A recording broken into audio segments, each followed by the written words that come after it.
Hello guys, welcome back to Sociology classes BA part 3. Today our topic is theory of class struggle. Okay? वर्ग संघर्ष का सिद्धांत. तो आज का टॉपिक क्या है हमारा? क्लास स्ट्रगल, वर्ग संघर्ष का सिद्धांत. Okay? So without wasting much time, we should start this video on this topic, theory of class struggle. Okay? Okay. Marks के सामाजिक चिंतन में वर्ग संघर्ष के सिद्धांत का एक महत्वपूर्ण स्थान है. ओके.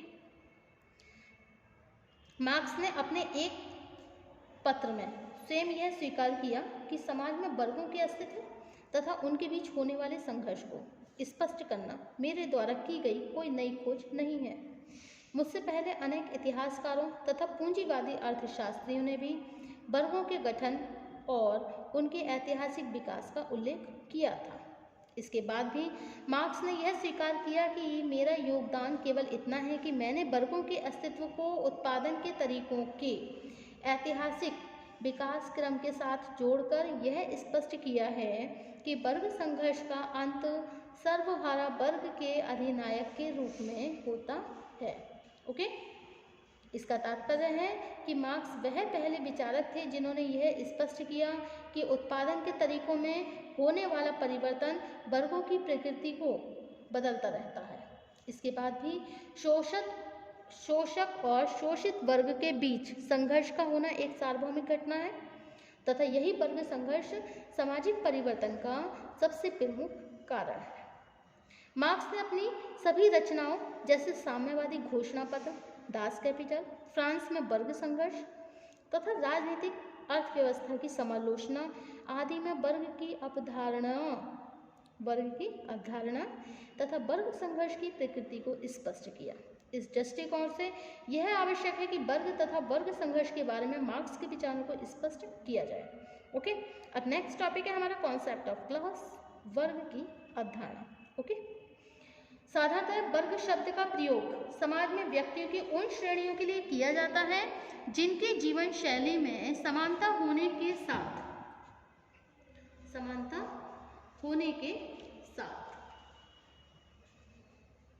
ही उन्हें जीवन में मिलने वाले अवसरों में काफ़ी कुछ समानता होती है. मतलब उन्हें जीवन में जो अवसर मिलते हैं ना, तो उनमें भी काफ़ी समानता हमें देखने के लिए मिलती है. इसका अर्थ है कि जो लोग अपनी आर्थिक स्थिति, सामाजिक स्थिति, शिक्षा या बौद्धिक स्तर के आधार पर एक दूसरे के लगभग समान होते हैं. कैसे होते हैं? समान होते हैं. वे एक एक सामाजिक वर्ग का निर्माण करते हैं. ओके. वर्ग के बारे में मार्क्स विचार वर्ग की सामान्य अवधारणा से बहुत भिन्न है. ओके. क्लास स्ट्रगल को डिफाइन करते हुए marks right here about the theory of the class struggle. Okay. एक सामाजिक वर्ग उन व्यक्तियों का समूह है जो उत्पादन के संगठन में समान प्रकार के कार्य में लगे होते हैं. Okay. A social class is any aggregate of person who performs his same function in the organization of production. Okay. It's mean that एक सामाजिक वर्ग उन व्यक्तियों का समूह है जो उत्पादन के संगठन में समान प्रकार के कार्य में लगे रहते हैं. Is it clear? Okay. In other words, दूसरे शब्दों में ये कह सकते हैं कि देखिए, एक वर्ग का निर्धारण किसी विशेष व्यवसाय अथवा आय के आधार पर नहीं होता है, बल्कि उत्पादन की प्रक्रिया में व्यक्ति की परिस्थिति और उसके द्वारा किए जाने वाले कार्य के आधार पर ही निर्धारण होता है. उदाहरण के लिए यदि लकड़ी का कार्य करते हैं, दो व्यक्ति लकड़ी का कार्य करते हैं, ओके, और एक अपनी दुकान चलाता है. मतलब यदि लकड़ी का काम करने वाले दो व्यक्तियों में से एक व्यक्ति अपनी दुकान चलाता हो और दूसरा दैनिक मजदूरी पर काम करता हो. दैनिक मजदूरी मतलब रोज का जो डेली का काम होता है, तो दैनिक मजदूरी पर कार्य करता हो. दोनों का व्यवसाय समान होने के बाद भी वे अलग अलग वर्गों के सदस्य होंगे. ओके. तो क्या होगा? मतलब दोनों का व्यवसाय तो है, सेम है, लकड़ी का ही है, ठीक है, लेकिन वो अलग अलग वर्गों के ही सदस्य होंगे क्योंकि दोनों से संबंधित उत्पादन की प्रक्रिया एक दूसरे से भिन्न है. ओके. अब मार्क्स के अनुसार सामाजिक वर्गों के निर्माण के लिए केवल उत्पादन का एक संगठन होना ही पर्याप्त आधार नहीं है, बल्कि वर्गों के विकास के लिए यह जरूरी है कि किसी स्थान पर बड़ी संख्या में व्यक्तियों का एकत्रीकरण हो, उनके बीच विचारों के आदान प्रदान की सुविधा हो तथा उनसे मिलने वाली आर्थिक सुविधाओं के बारे में असंतोष होने के कारण उनमें वर्ग चेतना का विकास हो। ओके,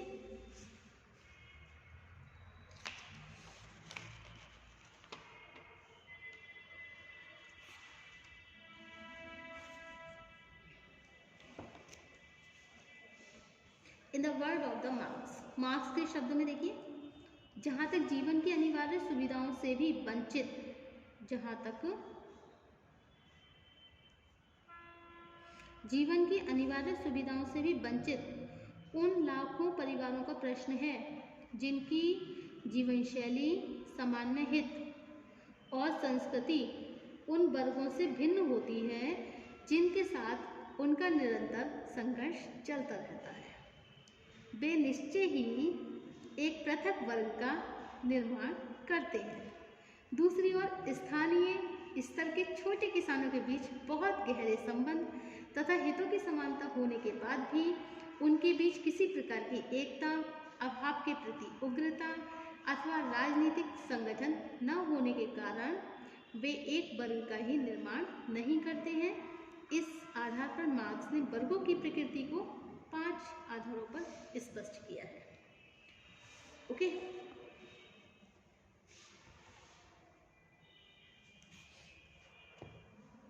नंबर 1 है class formation is an universal phenomenon. Okay, वर्गों का निर्माण एक सार्वभौमिक घटना। एंड सेकंड है process and causes of class struggle, वर्ग संघर्ष की प्रक्रिया तथा कारण। Okay,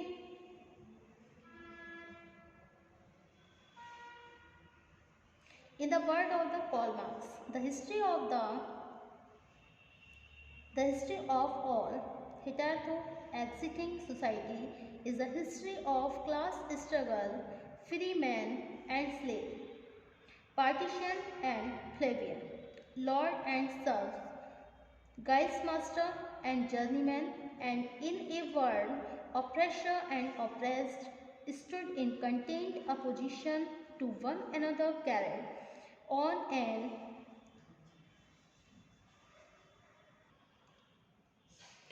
unentrapped, now hidden, now open fight, a fight that each time ended either in a revolutionary reconstitution of society at large or in the common run of the contending classes, according to Karl Marx. Okay.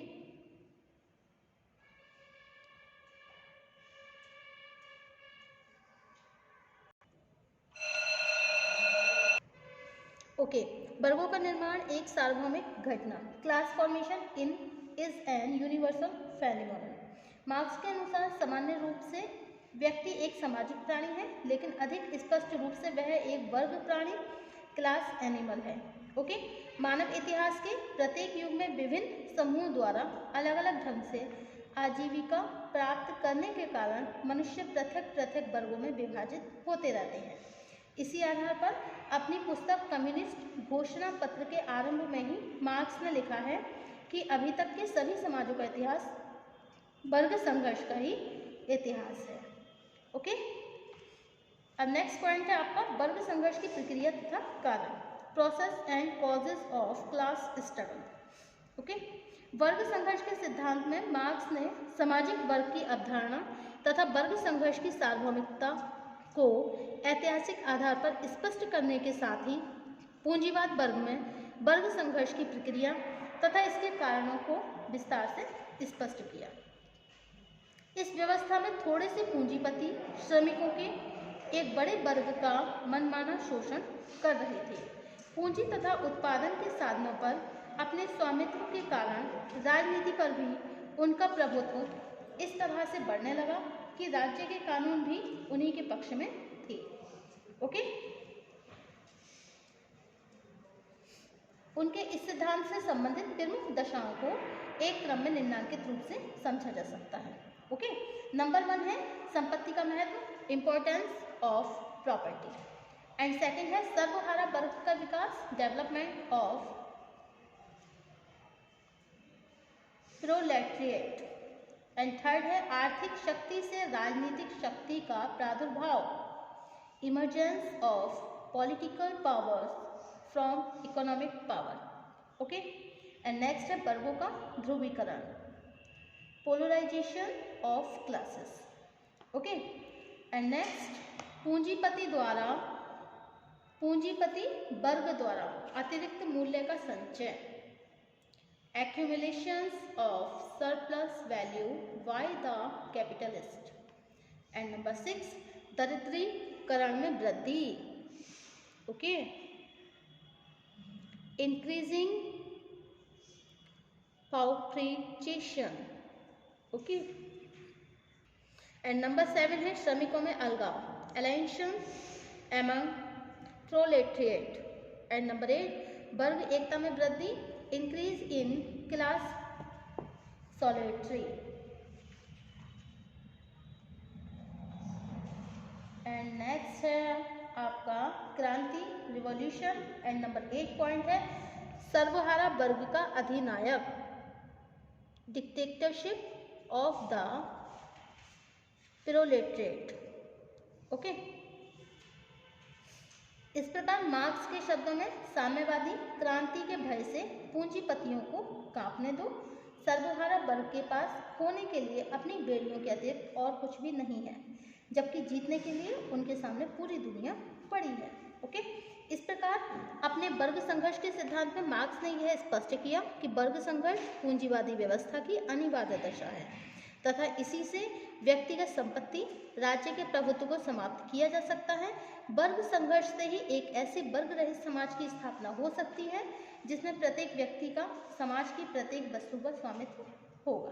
Okay, तथा इसी समाज में सभी व्यक्ति अपनी योग्यता के अनुसार कार्य करके अपनी अपनी आवश्यकता के अनुसार सुविधाएं प्राप्त करेंगे। इस प्रकार मार्क्स के अनुसार वर्ग संघर्ष ही सामाजिक परिवर्तन का मूल कारण है। Okay, thank you for watching my YouTube channel. Thank you guys. और नेक्स्ट टॉपिक होगा हमारा वर्ग संघर्ष के सिद्धांत की समालोचना। Okay, criticism of the theory of the class struggle.